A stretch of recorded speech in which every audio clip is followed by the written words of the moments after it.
क्या कभी ऐसा हुआ है कि तुमने सबको बता दिया हो कि तुम कुछ बड़ा करने वाले हो? उस वक्त तो तुम्हें खुशी हुई, लोगों ने अप्रिशिएट किया, लेकिन उसके बाद क्या हुआ? कभी कभी जब हम अपने ख्वाबों के बारे में बहुत ज्यादा बोल देते हैं तो वो ख्वाब हमसे और भी दूर हो जाते हैं। एक बार की बात है कि दरिया किनारे एक छोटे से गांव में अहमद नाम का एक नौजवान रहता था। दिन के वक्त वो एक छोटी सी प्रिंट शॉप में काम करता था, लेकिन उसके ख्वाब बहुत बड़े थे। वो हमेशा ही कुछ नया करने के लिए पुरजोश रहता था। एक दिन उसने फैसला किया कि वो कपड़ों की दुकान खोलेगा। फिर अगले ही हफ्ते उसने सोचा कि मिट्टी के बर्तन बनाना सीखे। फिर उसने फैसला किया कि वो लकड़ी का काम करेगा।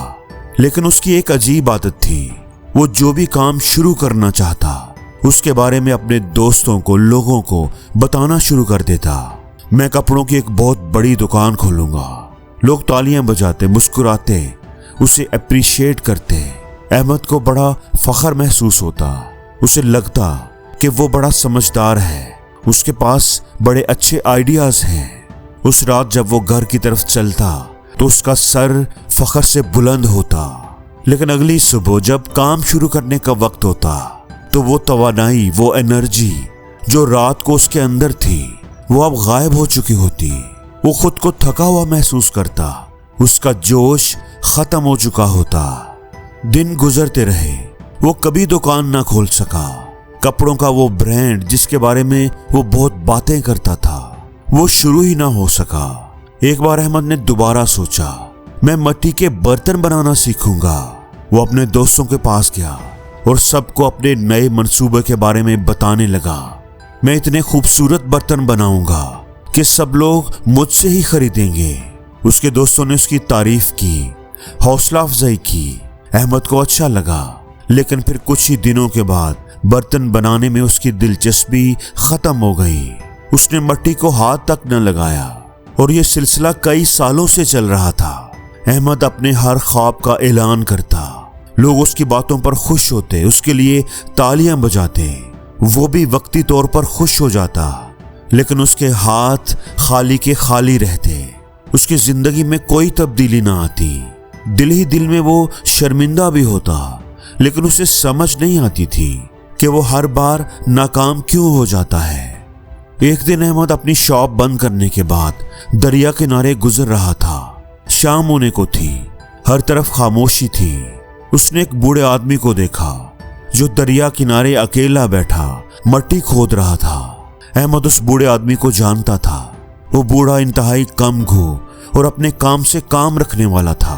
गांव के लोग उसकी इज्जत करते थे। उसने एक नजर अहमद की तरफ देखा। बेटा, तुम इतने परेशान क्यों लग रहे हो? क्या सोच रहे हो?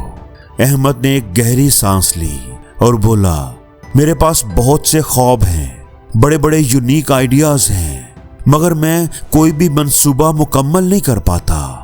हालांकि मैं अपनी पूरी कोशिश करता हूं और मुझे समझ भी नहीं आती कि आखिर मेरे अंदर क्या प्रॉब्लम है। बूढ़े आदमी ने उससे पूछा, जब भी तुम्हारे जहन में कोई नया मंसूबा आता है तो तुम क्या करते हो? अहमद ने फौरन जवाब दिया, मैं सबको, अपने दोस्तों को बता देता हूँ। बूढ़े आदमी ने पूछा कि तुम ऐसा क्यों करते हो? अहमद ने कहा कि मैं चाहता हूँ कि लोग जाने कि मैं क्या करने वाला हूँ और लोग मुझे अप्रिशिएट भी करते हैं। मेरी समझदारी, मेरी जहानत की दाद भी देते हैं। बूढ़ा आदमी हल्का सा मुस्कुराया, कल सुबह तुम मेरे साथ आना, मैं तुम्हें कुछ दिखाऊंगा। अगले दिन अहमद उस बूढ़े आदमी को दरिया किनारे एक छोटे से बाग में मिला।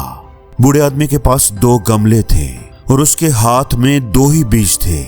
बूढ़े आदमी ने एक बीज अहमद को दिया और बोला कि इसे गमले में बो दो। अहमद ने गमले के अंदर से थोड़ी सी मिट्टी निकाली, बीज को गमले के अंदर रखकर दोबारा उस पर मिट्टी डाल दी। अब बूढ़े आदमी ने दूसरे बीज को दूसरे गमले के ऊपर ही रख दिया, जहां से वो सबको नजर आता रहे। कुछ देर के बाद एक लड़का वहां से गुजरा।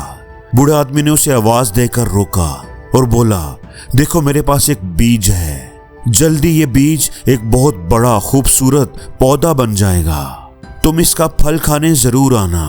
लड़का मुस्कुराया, झुककर गौर से बीज को देखा और आगे बढ़ गया। कुछ देर के बाद वहां से एक औरत गुजरी जो अपना सामान लेकर जा रही थी।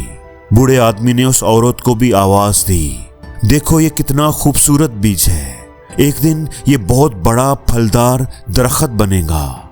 ऐसे ही जो भी वहां से गुजरता बूढ़ा आदमी उसे आवाज देकर बुलाता और गमले के ऊपर रखे हुए अपने बीज के बारे में बताता। दिन गुजरते गए, जो बीज मिट्टी के अंदर दबा हुआ था बूढ़ा आदमी उसके बारे में किसी को ना बताता, वो बस खामोशी से उसे पानी देता रहता। अहमद भी अक्सर वहां का चक्कर लगाकर दोनों गमलों को देखता रहता। मिट्टी के ऊपर रखा हुआ बीज आहिस्ता आहिस्ता बदलने लगा, लेकिन यह तब्दीली कुछ और ही तरह की थी। धूप की वजह से उसका खौल सख्त हो गया और टूटने लगा, चोंटियां उसे खाने लगी। फिर एक दोपहर एक परिंदा आया और अपनी चोंच में उसे दबाकर उड़ गया और वो बीज हमेशा के लिए खत्म हो गया। लेकिन दूसरे गमले की कहानी कुछ अलग थी। आहिस्ता आहिस्ता मिट्टी के अंदर से एक छोटा सा पौधा उभरने लगा। एक छोटी सी कौंपल जमीन का सीना चीरकर बाहर आई और कुछ दिनों के बाद वो एक छोटा सा पौधा बन गई। अहमद खामोशी से उसे देखता रहा। बूढ़े आदमी ने नरमी से कहा, अहमद, एक बीज को बढ़ने के लिए खामोशी चाहिए, तारीकी चाहिए। उसे खामोशी से जमीन के अंदर छुपा रहना पड़ता है। अगर तुम उसे खुले में छोड़ दोगे, लोगों को उसे दिखाते रहोगे, तो उसे जड़ पकड़ने का बढ़ने का मौका कभी नहीं मिलता। वो सूख जाता है और कभी भी एक बड़ा दरख्त नहीं बन पाता। अहमद ने खामोशी से पास रखे खाली गमले की तरफ देखा। बूढ़ा आदमी फिर बोला, जब तुम बहुत जल्दी अपने ख्वाब लोगों से शेयर कर देते हो तो तुम्हें अच्छा तो लगता है, खुद पर फख्र महसूस होता है, लोगों की तारीफ तुम्हें खुशी देती है और अंदर ही अंदर तुम्हारा जहन ये मानने लगता है कि तुम्हारा मकसद तो हासिल हो चुका है, तुम्हें तारीफ मिल चुकी है, लोग तालियां बजा चुके हैं और फिर तुम्हारे दिल में वो आग बाकी नहीं रहती जो तुम्हारे आगे बढ़ते रहने के लिए जरूरी थी। जो एनर्जी अमल के लिए चाहिए थी वो बातों में जाया हो चुकी होती है। अहमद को एहसास हुआ कि वो तो बिल्कुल यही करता आया था। हर बार जब वो किसी मंसूबे का ऐलान करता तो उसे कामयाबी जैसा एहसास होता, लेकिन हकीकत में वो काम कभी नहीं करता था, क्योंकि शायद ऐलान करने की तारीफ उसके लिए काफी हो जाती थी। उसे इतनी अप्रिसिएशन मिल जाती थी कि उसे काम मुकम्मल करने की जरूरत ही महसूस नहीं होती थी। उसका माइंड सेटिस्फाई हो जाता था। बूढ़े आदमी ने उसके कंधे पर हाथ रखा। ख्वाब शुरू में नाजुक होते हैं, उन्हें हिफाजत चाहिए होती है, उन्हें खामोश रखो, उन्हें अपनी मेहनत की मट्टी में खामोशी से भरने दो और जब दरख्त मजबूत हो जाएगा तो सब खुद ही देख लेंगे, तुम्हें ऐलान करने की जरूरत नहीं पड़ेगी। उसी रात अहमद ने एक फैसला किया। उसने सोचा कि वो कुछ नया आजमाएगा, मगर इस बार वो किसी को कुछ नहीं बताएगा। उसने फैसला किया कि वो स्क्रीन प्रिंटिंग अच्छे से सीखेगा। उसने उसका ऐलान नहीं किया, उसने अपने दोस्तों को नहीं बताया, वो बस खामोशी से काम में लग गया। हर शाम जब उसकी शिफ्ट खत्म होती वो दुकान में ही रुक जाता।